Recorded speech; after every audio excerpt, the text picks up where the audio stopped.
Então vamos conversar um pouquinho sobre a visão libertária da teoria de justiça e teoria de direito, teoria de propriedade, teoria de crimes, de punição, etc. Geralzão.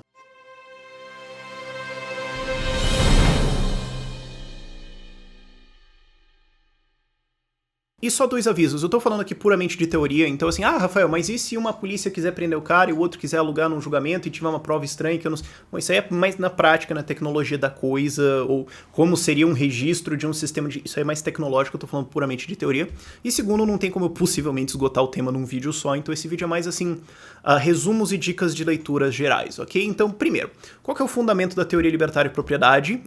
Qual que é o fundamento da teoria de liberdade e justiça? É a propriedade privada e o princípio de não agressão. Por quê? Não por utilitarismo, porque esse é o argumento liberal clássico. A propriedade privada tem que ser defendida, tem que ter leis defendendo a propriedade privada, porque isso gera riqueza econômica. Bom, e daí? E se eu não quiser gerar riqueza econômica? E se eu não quiser... Por que eu quero? Por que eu ia querer? E se não fosse? E se não gerasse? E se a gente descobrisse que, na verdade, a maior quantidade de riqueza econômica gerada numa sociedade seria se 2% da população fosse escravos? Isso é uma justificativa horrível. E não é a justificativa que libertários usam, embora liberais clássicos usem isso, Mises usa isso no liberalismo. É uma justificativa absolutamente desastrosa e, inclusive, a falha dessa justificativa que gerou vários problemas, mas isso aí é a falha do liberalismo clássico, é outro tema. Mas... os libertários usam uma justificativa de propriedade privada que é binding, né? Ela é obrigatória, ela é válida para todos nós e você é obrigado sim a seguir ela, que é a ética argumentativa que o Hans Hermann Hoppe coloca no livro dele, A Theory of Socialism and Capitalism. Vai estar lá na descrição para você ler, capítulo 7. E o ponto dele é o seguinte, muito resumidamente, não tem como possivelmente você estruturar um argumento ético, uma proposição normativa qualquer, sem antes presumir o princípio de não agressão, propriedade privada e liberdade de comércio. Você está presumindo isso, você está presumindo, né, propriedade privada, primeira apropriação. Você está presumindo isso em qualquer argumento. Por quê? Porque, bom, o argumento é o quê? A gente não está querendo sentar aqui para dizer que a gente tem que justificar o que a gente vai fazer, certo? E o que é agressão? Bom, agressão é eu ir lá meter a porrada na sua cara sem justificar nada e tomar o que eu quiser e eu não preciso me explicar. Bom, então ao tentar argumentar, você está dizendo que você precisa se explicar, certo? Certo. Então você acabou de presumir um princípio de não agressão, parabéns. Segundo, você ao argumentar está demonstrando que você é dono de você mesmo, certo? Você está executando isso. É como se eu falasse assim, pra eu dizer assim, não existe autopropriedade. É como se eu fizesse um vídeo aqui e falasse, eu não sei gravar vídeo, eu não tenho canal e o YouTube não existe.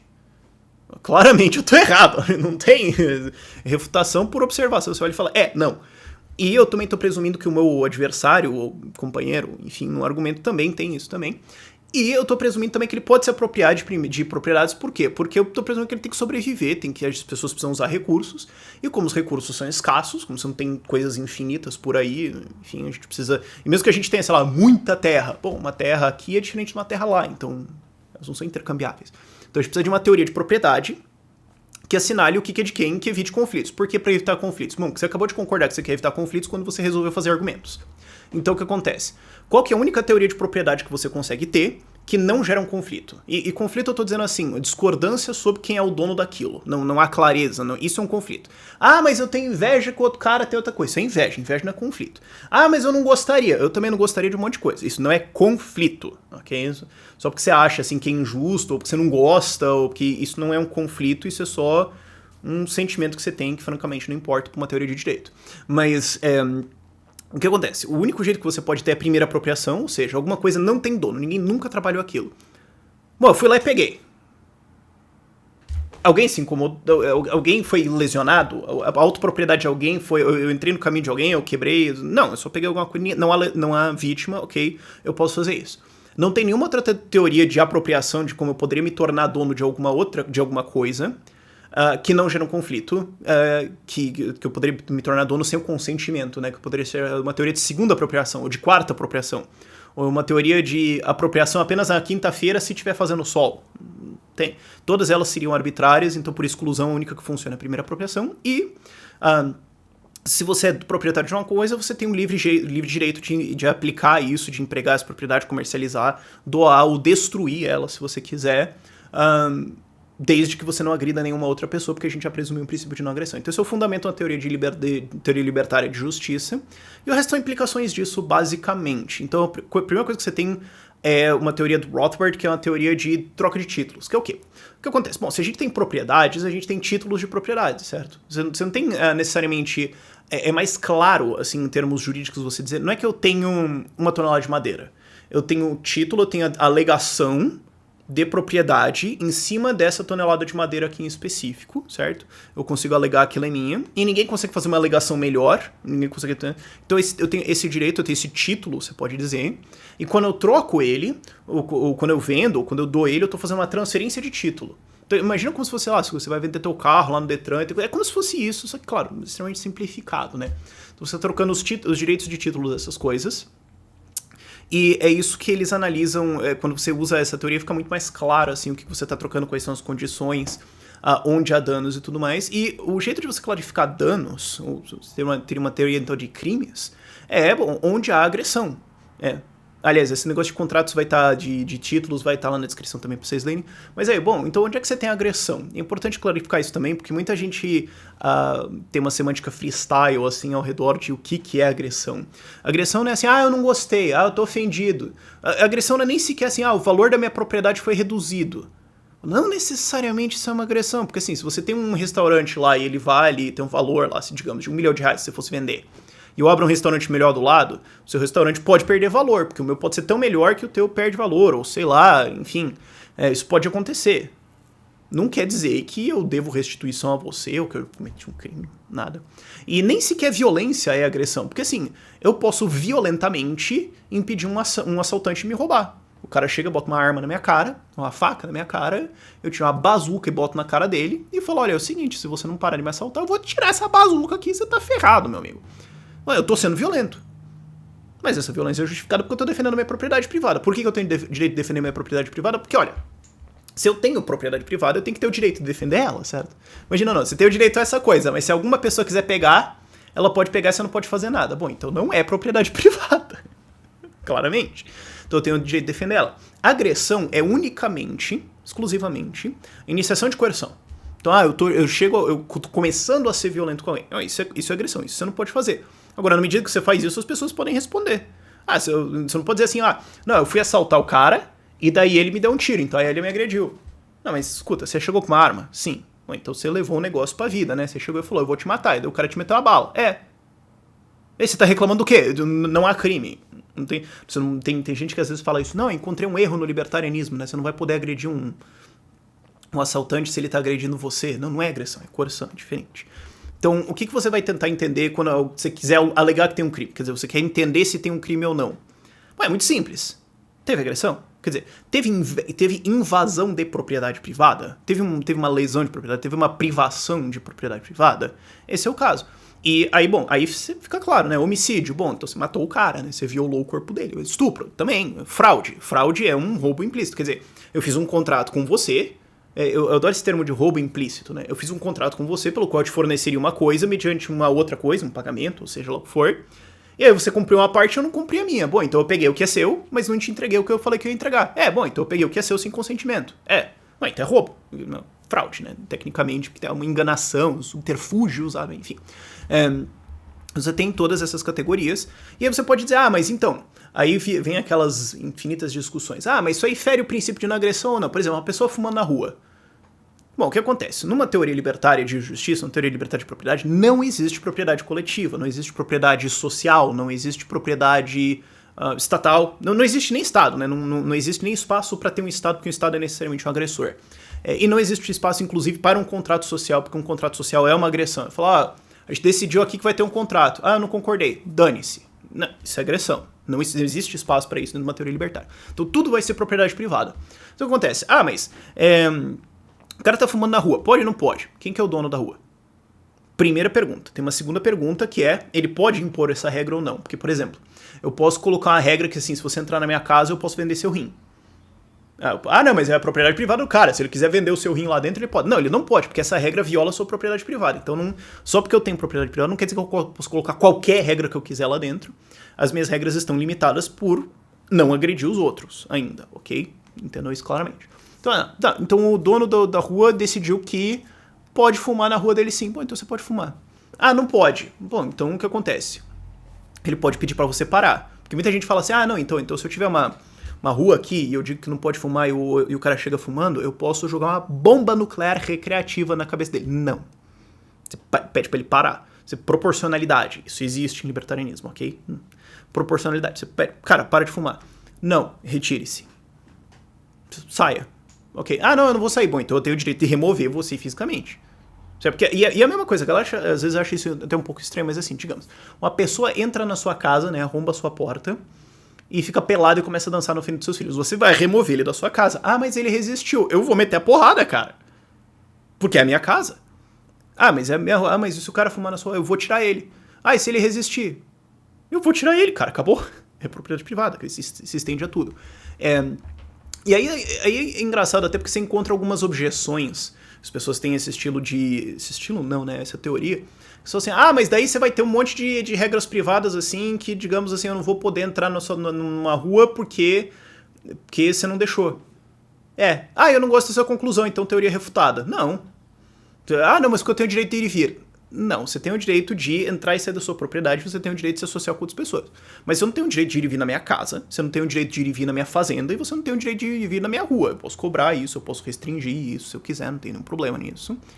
Mas ainda assim, é o meu exercício de um direito de propriedade privada, e você pode até não gostar disso, e tudo bem, não tem nenhum problema nisso. Agora, voltando ao caso, como é que a gente determinaria se há uma agressão aqui? Bom, então, quais são os termos do contrato? O cara tá fumando na rua. Beleza, então a gente vai tirar ele, como a gente já tem talvez algum acordo, né? O cara pode entrar sobre essas regras, se ele não fizer, tem essas, a gente vai cumprir. Ok. Agora, uma coisa importante de explicitar é que tem certas coisas numa teoria de liberdade e justiça que não são crimes, mas hoje são consideradas crimes e libertários discordam completamente disso. Primeira é a ideia de você difamar alguém. Não, eu falei mal do cara. Por que isso é crime? Não, porque eu falei umas coisas dele lá que ele não gostou e daí difamou ele. Mas o que aconteceu? Não, então a percepção das pessoas mudou. Ora, mas se você tem um restaurante, eu abro o outro lado e o valor do seu cai, não é crime. Mas eu falei umas coisas dele e as pessoas não gostam dele. Mais agora, porque sei lá, eu falei que ele fez umas coisas erradas lá no passado. Difamação, você tá falando mal do cara. Bom, se for verdade, tudo bem. Mas se for mentira? Eu falei alguma coisa. Mas agora eu vou considerar a pessoa menos, mas você me enganou. Mentir não é crime. Mentir não seria crime. Você pode dizer que você é moralmente reprovável. Sem dúvidas. Certinho. De fato, mentiroso é meio desgraçado mesmo. Mas não é crime. Por quê? A sua propriedade privada foi lesionada? O seu corpo foi invadido? Sua propriedade privada foi invadida? Alguém entrou na sua casa? Mas e se você falar que o cara lá é um pedófilo e ele não é e alguém foi lá e mata ele? Então não devia ter matado o cara. Simples, eu posso falar uma informação errada, ok. Você pode me considerar menos por isso, ok. Mas não tem nenhuma agressão aí. A não ser que você diga assim, não, mas eu ordenei que a pessoa fosse lá. Eu falei, você vá lá e faça. Aí sim, aí você tem um problema. Aí é outra coisa. Agora, se eu só disser alguma coisa errada, não tem nenhum problema. Mas e se eu me ofender, né? Assédio moral. Você falou umas coisas lá e me ofendeu. Bom, como é que eu vou prever isso? Como é que eu vou prever se você não se sente ofendido por blusas pretas e laranjas, digamos? Isso vira arbitrário. Não tem como você ter claramente uma resolução de conflitos aí. Vira arbitrário, porque o que vai acontecer? Mas a gente vai ter certas coisas que a gente considera ofensivas e certas coisas que não. 50 anos atrás, estou chutando bem largamente. Se eu chegasse pra alguém assim, chamasse uma mulher assim na rua de gorda, isso quase certamente não ia dar nada. Hoje pode dar um processo e eu posso perder. Por quê? Porque a opinião das pessoas mudou em relação a uma coisa arbitrária. Eu não tenho como prever se isso é uma agressão ou não. Quando a gente tem direito de propriedade de invasão, né? Eu tô invadindo a propriedade. Eu consigo saber claramente onde que eu deveria estar e onde que eu não deveria. Eu consigo saber claramente onde há uma agressão e não há. Agora, como é que eu vou saber como é que eu vou prever, como é que eu vou me planejar para se você vai se ofender ou se você vai ficar triste ou chateado por alguma coisa que eu falei? Isso não pode ser possivelmente crime. Outra coisa que não entra dentro de uma teoria de liberdade de propriedade privada é propriedade intelectual. Por quê? Porque qual que é o conceito de propriedade? Ok? Isso aqui é uma coisa engraçada. Quando você entra no debate de propriedade intelectual, frequentemente as pessoas não só demonstram que elas não entendem economia ou propriedade intelectual, mas elas demonstram que elas não entendem o conceito de propriedade. Propriedade é um jeito de você alocar recursos escassos para evitar que existam conflitos. Ideias não são escassas. Patentes não são escassas.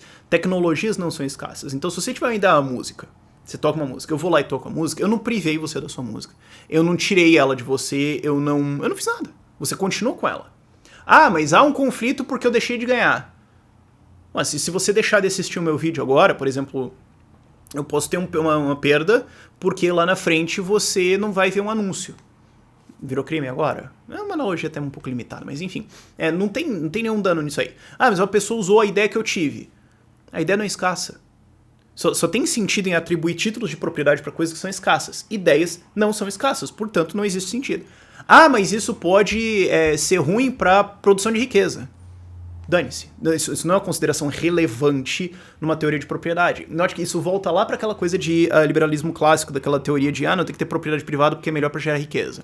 Eu falo, e se a gente tivesse escravidão fosse melhor para gerar riqueza? Ia ter que defender?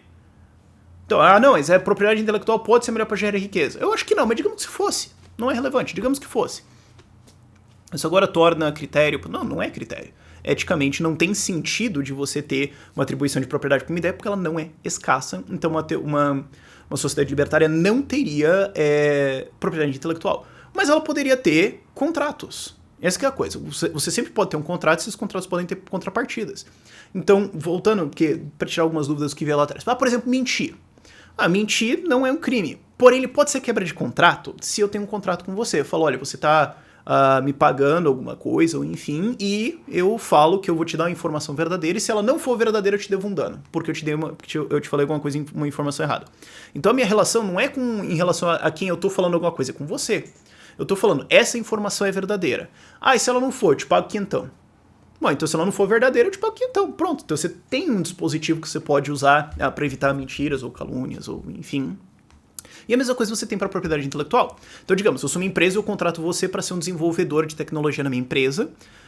Eu não posso, assim, naturalmente, por presumir que você não pode falar as coisas dentro da minha empresa. Mas eu posso fazer um contrato em que eu digo assim, você não pode discutir os assuntos que você está vendo aqui, senão você me deve um certo pagamento. Você aceitou esse contrato você aceitou essa cláusula de contrato quando você foi contratado, né? Ok, então você não pode divulgar essas ideias, você não pode falar do que a gente está estudando aqui, ou treinando, ou seja lá o que for, senão você me deve uma restituição. Isso é uma forma de contrato válido. E aí você tem essas formas de contrato válido ou inválido, e o que você vai ver de novo é lá atrás, como a gente falou, se uma coisa é alienável ou inalienável. Quer dizer, eu posso alienar para você a minha capacidade de falar ou não falar alguma coisa? Você pode me pagar para eu ficar quieto sobre alguma coisa, assim como você pode me pagar para eu cantar. Qual é a diferença? Você pode fazer os dois. Então isso é uma coisa alienável, isso é uma forma de contrato válido. E a gente pode investigar as formas de contrato válido, enfim, isso pode ir muito longe e tudo mais. Bom, isso posto, a gente precisa então de uma teoria de punição, certo? Uma teoria de o que a gente vai fazer com o vagabundo. Simples. E a primeira coisa, assim, é só quebra de contrato, antes de a gente entrar em crimes. Porque, assim, tem certas coisas que você não pode, não existe uma punição, não é algo que você conseguiria levar para um tribunal. Digamos, eu contrato você para você cantar no meu casamento, né? O Kinsella usa bastante esse exemplo. Contrato você para você cantar no meu casamento, mas e eu vou te pagar 3 mil reais depois que você fizer. Depois, isso é importante. Aí você não vai. Aí você fala, mas eu que contratei, fala, você não foi. Quebra de contrato. Não há quebra. O contrato era para eu ir e você ia me pagar. Eu não fui. Não há quebra de contrato. Simples. Aí você pode dizer, mas eu esperava que você fosse. Não, você criou uma condição. Se eu fizesse tal coisa ia acontecer. Tal coisa não aconteceu. Faz uma analogia com uma aposta. Tem 2 cavalos correndo, eu aposto que se o cavalo da direita chegar antes, eu te pago milão. O cavalo da esquerda chegou antes. Então não te pago. Você tem um contrato clássico aí. Mas você pode pôr uma cláusula dentro. Uma cláusula de danos. O que acontece? Olha, você pode colocar uma cláusula de... Aliás, eu me adianto, porque antes disso, você pode colocar uma coisa que é assim... eu te paguei antes. Olha só. Eu te paguei antes para você vir antes no casamento, para você vir pagar. Então, se você não vier, você já tá pago. Então, você me deve o pagamento. Certo? Eu te dei uma coisa, você tinha que fazer outra, você não fez, então me devolva a minha coisa. Agora, eu posso colocar uma cláusula de danos. Eu vou te pagar se você vier, mas se você não vier, você vai me pagar milão. Mas eu não paguei milão adiantado pra você. Não, mas tá na cláusula do contrato. Você falou que se você não fosse, você iria pagar.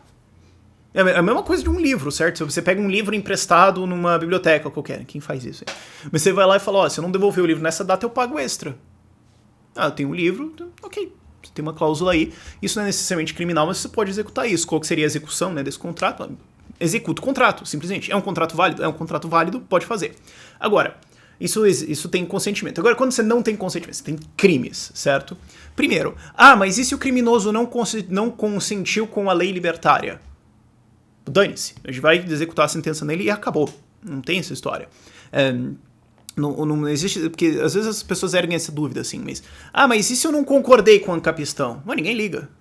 Quer dizer, não que a lei estatal hoje esteja certa, pela lei, por uma interpretação libertária, ela não é válida, né, porque é baseada no contrato social. Mas digamos que ela se tivesse, isso já é o que acontece. Quer dizer, e se por exemplo, o Lula não consentiu com ir pra cadeia. Ele não consentiu com nada ali. Ele não falou, eu pensando bem, eu concordo com o Moro, eu tenho que ir pra cadeia mesmo. Não, ele não queria ir. Aí a polícia chegou lá e falou, mano, ou você vai ou a gente vai buscar. Então eu vou. Tá bom. E se não fosse, eles iam buscar. Quer dizer, você já não tem esse consentimento. Dentro de uma perspectiva de lei libertária também não teria. Então, o cara vai lá e mata alguém, e nós vamos ter um julgamento, e claro, o libertarianismo mantém todo o devido processo legal, necessidade de prova, a abertura de espaço pro cara colocar, pro cara colocar, eu não tô lembrando o termo jurídico agora, mas enfim, vocês entenderam, do cara colocar as provas dele, etc. Mas se o cara não comparecer, o cara não consentiu com o julgamento, ele xingou o juiz, vai embora, dane-se. Então dane-se ele também, não tem problema, a gente vai executar a sentença. A gente vai fazer o julgamento, ele vai ser julgado em ausência e vai ser executada a sentença. Simples. E se ele não consentiu, o azar é dele. Você ainda pode fazer contratos de isso, aí a gente já entra na prática, na parte prática mesmo, em que eu poderia dar 45 soluções diferentes de como isso poderia ser feito. A apelação. Você pode ter um contrato de apelação, você pode ter, quem vai executar a sentença pode exigir uma certa qualidade de sentença, ou enfim, ou se o cara já foi condenado 9 vezes diferentes e falar, pensando bem, enfim. Você pode ter várias opções diferentes, mas isso vai ser executado. Você não precisa ter o consentimento do criminoso com esse sistema de lei, nem sequer com o juiz, na verdade. Mas você pode falar, mas o juiz é suspeito porque ele está sendo pago. Quer dizer, eu sou a vítima, eu pago o juiz, então o juiz é suspeito. Não, porque o juiz não está sendo pago para me fornecer o serviço de condenar outro cara. O juiz está sendo pago para fazer um julgamento justo. Então, se ele não fizer, isso é quebra de contrato e, inclusive, eu posso processar ele e falar, seu julgamento foi injusto. Isso abre para esse tipo de... se o julgamento foi mal feito, foi incompetente, eu vou ficar queimado nisso outro processo, porque você quebrou o contrato. E a outra parte pode falar, olha, é o seguinte, devido ao processo legal, foi feito um julgamento justo? Não teve prova, não sei o que, esses caras estão vindo me agredir sem prova, sem ter adequadamente demonstrado que eu cometi um crime, então eu vou me defender, simplesmente. E daí, mas você pode ter situações onde alguém vai se defender, onde acha que o julgamento foi injusto e foi justo? Pode, mas isso aí é problemas, considerações mais práticas, mas enfim. E é importante entender também que você não precisa necessariamente ir para um juiz. Você tem o devido processo legal, um processo legal ainda seria da mesma estrutura, né, mais ou menos como ela é hoje, mas você ainda tem, de novo, voltando à questão de títulos, você tem um título de propriedade em cima daquilo, então você mesmo pode executar uma sentença se você quiser ou se você achar que vai rolar. E é relativamente fácil de entender o porquê disso, e honestamente, como libertário, é meio bizarro entender por que isso é proibido hoje. Porque assim, se alguém vai me assaltar hoje, né, o cara chega lá e fala, me dá o seu celular, e eu dou um porradão na cara dele. Eu defendi minha propriedade. Por quê? Porque o celular é meu. Eu tenho um título de propriedade nesse celular, meti uma bolacha na cara do cara, ele pagou, beleza, e é isso aí. Mas e se ele pegar o celular e correr 50 metros? Aí eu saio correndo atrás dele, dou uma porrada na cara dele e pego o celular de volta. Ok, tá certo. Por quê? Porque o celular é meu. Mas se o cara for pra casa dele, entrar na casa dele, trancar a porta e colocar o celular em cima da mesa, o celular ainda é meu. O cara está oferecendo resistência, ele está colocando várias barreiras de dificuldade pra eu ir lá reaver minha propriedade, mas eu posso, dentro de uma perspectiva libertária de justiça, ir lá chutar a porta dele, se ele aparecer na frente, dar uma porrada na cara dele, pegar o celular e ir embora. Se no processo eu também, sei lá, der uma porrada na mãe dele e roubar a TV, aí é outro crime. Agora, se eu só entrar e falar, mas você quebrou a porta dele. Ele que colocou a porta entre eu e o meu celular, é simples. Ele ofereceu essa resistência, eu usei a força necessária para pegar aquilo que era meu. Tá certo? Não tem nenhum problema aí. Então, por isso que eu digo, é estranho como libertário pensar isso. Por que eu não posso fazer isso hoje? Não, o cara tá fazendo justiça com as próprias mãos. E daí? Não, mas tem o risco de estar errado. Tem o risco de estar errado. Sim. Ah, e hoje as pessoas se excedem. Hoje as pessoas se excedem porque não sabem teoria de justiça, e elas vão cometer erros. Mas nesse caso, você tem um crime do outro lado. É como se eu tivesse ido pegar o meu celular de volta e me achasse no direito de, sei lá, dar um socão na mãe do cara e pegar a TV dele. Mas tem um crime do outro lado, então ele pode me processar de volta. Teria isso. Só que hoje você tem uma salada tão louca que você não consegue nem fazer esse tipo de coisa direito. E inclusive, a pessoa que comete um excesso, né, digamos, o cara é acusado de roubo, eu vou lá e mato o cara. Eu não vou ser processado não só pelo homicídio, mas eu vou ser processado também por ter ido lá e, sei lá, pegar minha propriedade de volta. Isso não é crime. Essa parte não foi. Ter matado o cara foi, mas enfim. Mas você retém esse direito de fazer isso. E você também retém o direito de você vender esse título. Porque, note, é um título de propriedade. Então você pode falar, ó, eu tenho um celular lá dentro, que tá lá dentro da fortaleza dos bandidos. E assim, o meu celular geralmente vale 3 mil reais. Mas o meu custo pra eu ir lá pegar ele pode ser assim, sei lá, o cara vai dar uma porra na cara, vou ter que costurar essa porcaria, vai ser meio chato. Então eu posso vender o meu celular, não tá na minha posse, mas eu vendo o título dele, que eu tenho o título de propriedade justo, eu vendo o título dele pra reapropriações incorporated, que é um monte de cara gigantesco pra caralho com fuzil, e eles vão bater educadamente na porta do cara e falar, mano, sabe a gente? Então é nóis. Passa. Eu posso fazer isso. Isso é um contrato válido. E eu posso também contratar eles pra simplesmente ir lá e reaver meu celular. E provavelmente eu venderia esse celular a um desconto, né? Porque daí tem o custo do cara ir lá e pegar. Mas, enfim. Isso é uma transação válida, isso é uma forma válida. Agora, excluindo essas, numa sentença, qual seria a sentença? Uma restituição. Então, se eu levasse esse caso a um tribunal, eu posso pedir, ó, restitua o celular. Mas eu não posso pedir, ó, restitua o celular e estabefeie o cara só pra ele largar de ser besta. Não. Ele estabefeou alguém? Não. Então, só quero meu celular de volta. Não tem dia de restituição. E aí você fala, mas não vamos excluir o cidadão da sociedade? Pô, seria bom. Mas eu tenho o direito de fazer isso? Não. Ele me excluiu, ele me prendeu, ele me encarcerou? Não. Então, uma teoria libertária de justiça não defende encarceramento.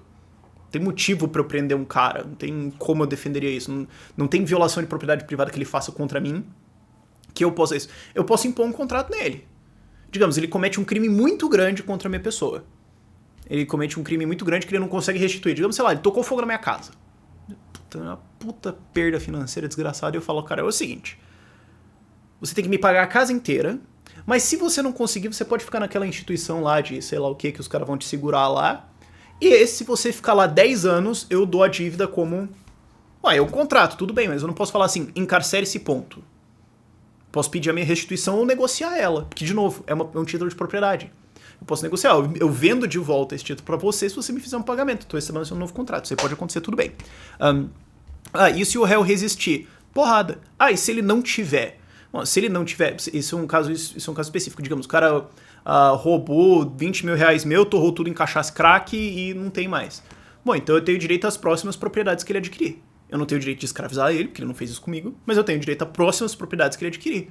Então, qualquer outra coisa que ele adquirir, eu posso ir lá e falar, então isso aqui é meu só pra compensar. Eu posso fazer isso. Ele não tem agora, mas eu posso ter isso no futuro. Aí você fala, mas daí tem que tirar o vagabundo da sociedade, porque o cara é um criminoso, ele é uma ameaça, como é que a gente vai fazer pra tirar ele? Bom, o que acontece? Outro direito que você tem de propriedade é o seu direito de não fazer um contrato. Então, você pode falar, você tá excluído. Então você foi condenado por isso, aquilo, então você não entra mais no meu clube, no meu shopping, na minha casa, na minha rua, no meu... Você pode fazer isso. Agora, não tem como você sentenciar alguém a ser excluído. Então você não tem... Talvez, eu até acho que provavelmente você teria algum tipo de cadeia numa sociedade completamente libertária, porque seria esse tipo de caso. Só pro cara, cara, é o seguinte, você estuprou 10 pessoas aí, a gente podia fazer várias coisas com você, ou a gente pode falar o seguinte, você tem que pagar uma puta restituição às vítimas e ficar o resto da sua vida nessa instituição. Ou a gente vai executar outras coisas aí que a gente pode fazer contra você proporcionalmente ao que você fez, né, cara? Se o cara aceitar o contrato, beleza, você ainda vai ter isso. Mas você não teria, assim, puramente o encarceramento como uma punição. Você teria restituição e você teria pessoas, então, tentando entender. Porque o que acontece? Você poderia começar a pensar, mas outras pessoas podem ser criminosas. Aí a gente tá entrando na prática um pouquinho, mas eu tenho que entrar para responder essa questão. Você tem pessoas que podem ser criminosas. Bom, então você pode pedir certificados de antecedentes. Então você tem o direito de excluir alguém. Você tem o direito, assim como você tem de fazer livremente contratos, você tem o direito de não fazer livremente contratos. Então você tem o direito de falar, eu não vou contratar você porque você é criminoso. Eu não vou alugar uma casa para você porque você é um criminoso condenado. Então você teria uma exclusão assim, e note que isso não é tão absurdo de você pensar, porque isso já existe. Você já tem uma certa exclusão social de ex-penitenciários, de condenados, pessoas mesmo que não foram pra cadeia, elas já acabam sendo um pouco mais, mano, pra lá. E o que você também teria, né, de novo entrando nas considerações práticas, mas enfim, é que como você teria totalmente propriedade privada, você não teria ruas abertas, públicas, etc, você não teria livre trânsito tão fácil assim, teria mais métodos, mais meios de você fazer essas exclusões. Então, naturalmente, o cara que cometesse crimes ia ser excluído de uma certa forma, até ele, sei lá, restituir o que ele fez, ou enfim, fazer alguma coisa tão boa que a galera fala, não, pensando bem, tá tudo certo, enfim, mas você não teria cadeias, você teria restituição, ou, em alguns casos, punição proporcional. Só, ó, você fez uma coisa aí, não tem como restituir isso financeiramente, infelizmente, então a gente vai fazer de volta. Sim, isso, né? Você não tem como, inclusive, argumentar que a gente não pode fazer isso, porque você fez. Então, a reversa é válida. Kinsella tem isso no Libertarian Theory of Punishment, vai estar lá na descrição para vocês lerem também. É um texto muito bom, mas é isso que você teria rolando numa sociedade libertária. Aí você pode, só pra gente encerrar, né? Você pode ter considerações técnicas. Mas como é que exatamente seria implantado? Você não precisa ter um jeito, você pode ter 12 jeitos diferentes de fazer isso numa mesma área geográfica. E tudo bem, desde que eles cumpram os requisitos, você pode ter várias tecnologias diferentes e tudo bem. Você pode ter uma competição para exercer justiça, para fornecer justiça e punição e restituição, etc. E tudo bem, desde que ela atenda esses requisitos básicos, né? Que ela atenda a proporcionalidade, que ela atenda um princípio de não agressão, que ela atenda o princípio de propriedade privada, etc. Você pode ter vários e tudo bem. E eu sei que isso pode parecer até estranho para a maior parte das pessoas, mas honestamente eu não vejo muita coisa estranha nisso. Acho que talvez eu já esteja tão dentro do libertarianismo que, pra mim, é normal a ideia de pessoas competindo para fornecer o serviço de investigação, ou de proteção, ou de punição mesmo. Eu não vejo nada de estranho nisso. Acho que é mais uma questão habitual mesmo. E é curioso até o inverso, né? Acho que eu já tô tão dentro do libertarianismo que eu honestamente não consigo mais entender a teoria de contrato social. Eu entendo como é que ela funciona. Eu só não entendo como que é levado a sério. Eu não sei, porque assim, eu já fui mágico, então assim, quando você sabe como é que funciona um truque de mágica, você não vê ele mais da mesma forma. Você olha e fala, não, vocês não viram a cordinha? Como é? Você é tão lógico, sabe?